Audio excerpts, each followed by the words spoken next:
chicas! It's Iya. Welcome back to my channel, or welcome to my channel if you're new. And for today's video, I'll be sharing this date makeup tutorial. And I'm also gonna answer some of your questions or your comments on my Instagram story that I posted, anything about love. So if you wanna see how it goes, please keep on watching. So of course, when we're going on a date, we want our skin to look glowing, hydrated, and fresh. So we're gonna use this Meiya Deep Water Replenishing Face Mask with collagen. This is perfect because I have dry skin, and we're just gonna leave it for 15 to 20 minutes. Oh, that feels so good. It's so cold.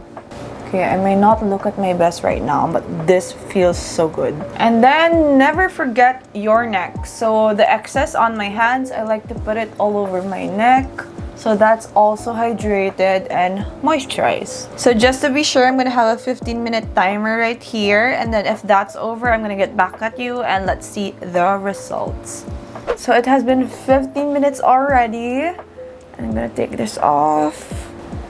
Ooh. So all you have to do is massage the remaining essence into your face until fully absorbed. So that's what we're gonna do. Most especially on the driest part of my face, like under eyes, and between my nose, this part. Now that the mask is semi-dry, I'm gonna move on with the actual face base. So for today, I have two products with me. I have the Meiya Matte Poreless Foundation and also their BB Cream. For me, I'd always prefer something light and natural, so I'll go ahead and use the BB Cream. And then I'm gonna go ahead and use my beauty blender to blend the BB Cream. Look at that finish. It's very nice and glowing. I think that face mask really helped with what we're trying to achieve.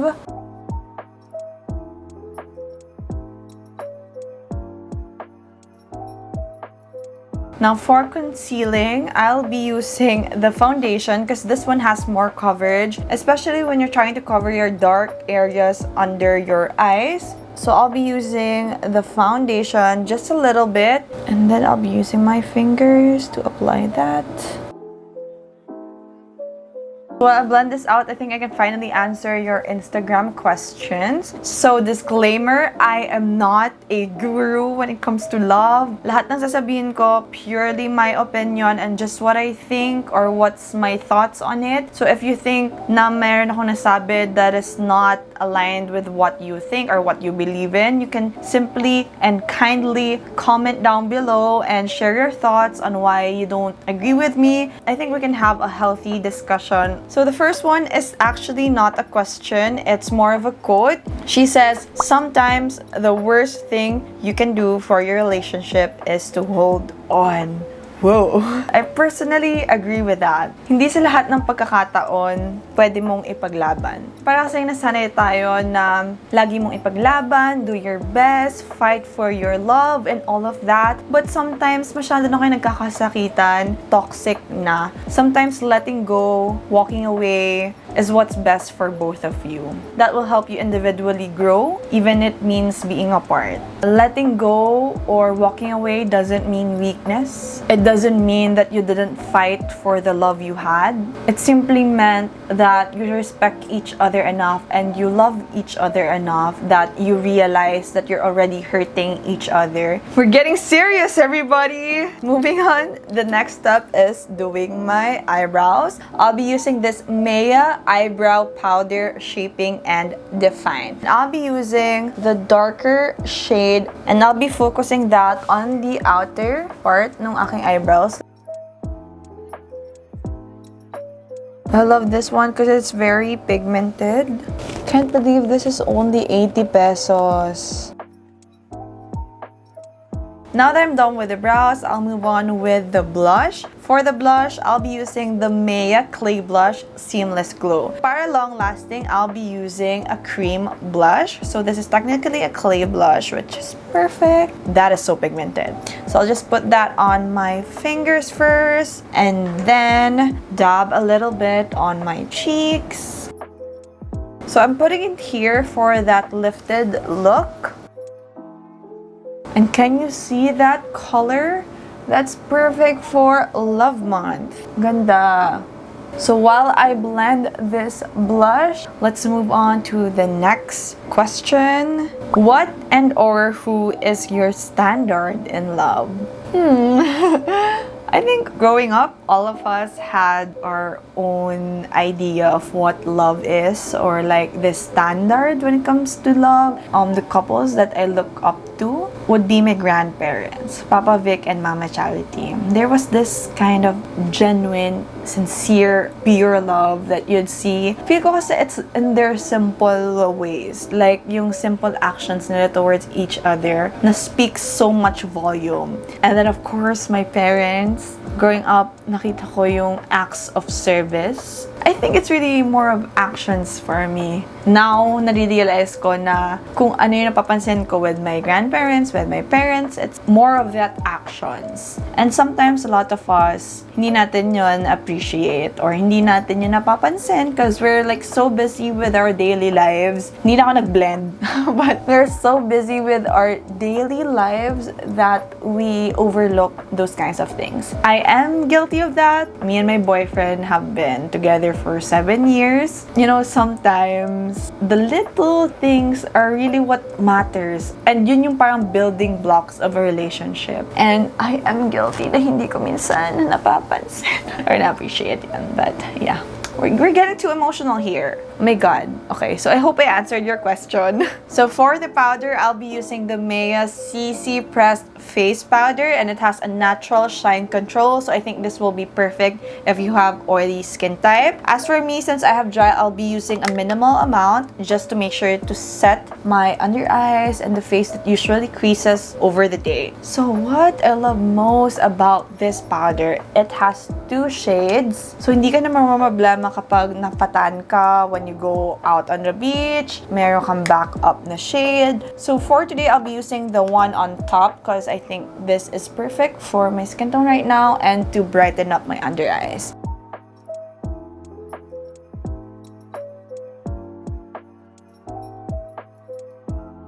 Now that my face is already set with the powder, I'll move on with the eyes. For the eyeshadow that we're using, it's the Meiya eyeshadow, and this is in the shade 01. So this is very fun because there's a lot of colors from neutrals and to colorful ones. So since there's no matte shades in this palette, I'll go back to my eyebrow powder and I'll use that to define my crease. I'll dip it on the lightest shade.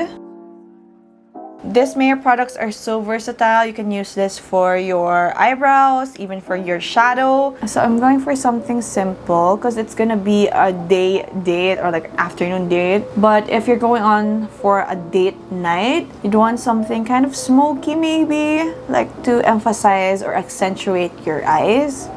So eyes are so important because most of the time your date will look at you in the eyes. So I think that's already enough for me. I'm done with my base. And then I'll move on with this shimmery palettes that I have here. So I want to use this pinkish shimmery right there and just use my fingers because it's more pigmented that way when you use your fingers when it comes to shimmery products.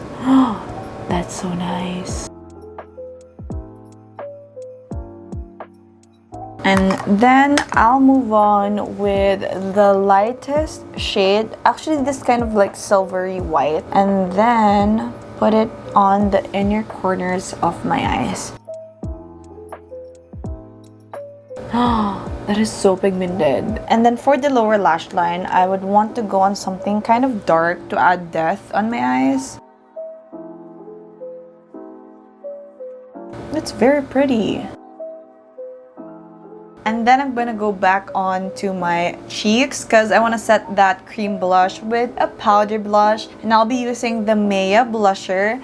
It's so nice because it has 3 wonderful shades that you can choose from. Ooh, that is so pigmented. Okay, just a little bit.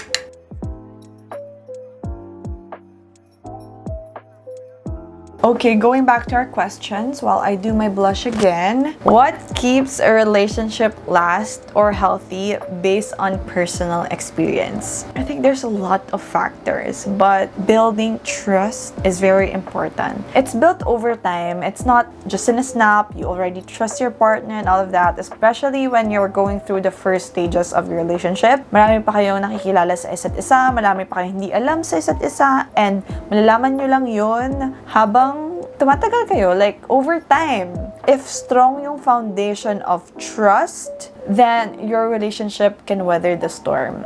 And ang daling sabihin nun just trust your partner and all of that, but it takes so much of you as a person. Kaya siguro sinasabi rin nila na don't enter a relationship if you're not whole or if you don't love yourself yet or if you're not ready for this, because trusting someone takes so much of you. And I think a lot of people should know that, should treasure kung ano man yung trust na binigay sa'yo ng isang person. I think how you build trust is also based on how you treat your partner, how you treat each other, on your actions. It's based on your action. For a healthy relationship, of course, communication, but not just communication, it's also understanding, comprehension, diba? Even though may communication kayo, ganyan, di pa rin kayo nag-iintindihan kasi don't thoroughly try to understand each other. And also, yung honoring your commitments. Because love and relationship, it's a choice. That's the bottom line for me. It's a choice you make every single day. Coming from a 7-year relationship,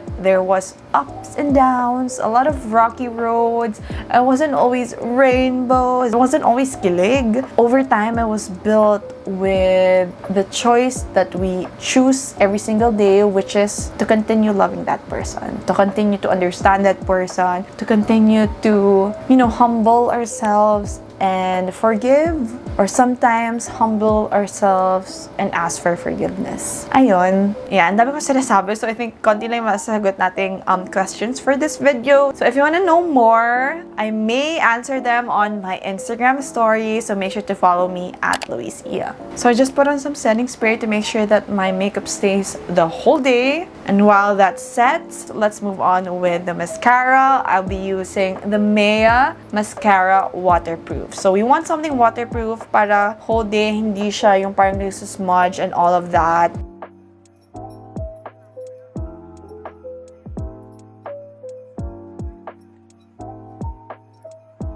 Oh my god, sobrang ganda ng mascara and it's only 80 pesos. Love it. So finally, for the last step, the lips, I have 3 products with me. First is the Meiya Velvet Matte Lipstick in the shade 03. And I also have their Meiya Matte Lip Gloss Waterproof, and it's in the shade number 22. Lastly, I also have their Water Candy Tint, and it's in the shade Strawberry. I think I want to go and move on first with the Velvet Matte and partner it up with their lip gloss. Oh my gosh, the color is so pretty. It's so fresh. Okay, so I think I am ready. I'll get back to you. I'll just fix my hair and I'm still wearing a robe, so I'll go back and let's see the final look. And this is the final look, my soft glam date makeup tutorial for you guys using Meiya Cosmetics. Of course, I also have something for you this love month. You can get 50 pesos off on any of the Meiya products on Lasmall, and you can get the voucher by clicking the link down below. Thank you so much for watching, and I'll see you again on my next video. Bye, chicas! Love lots!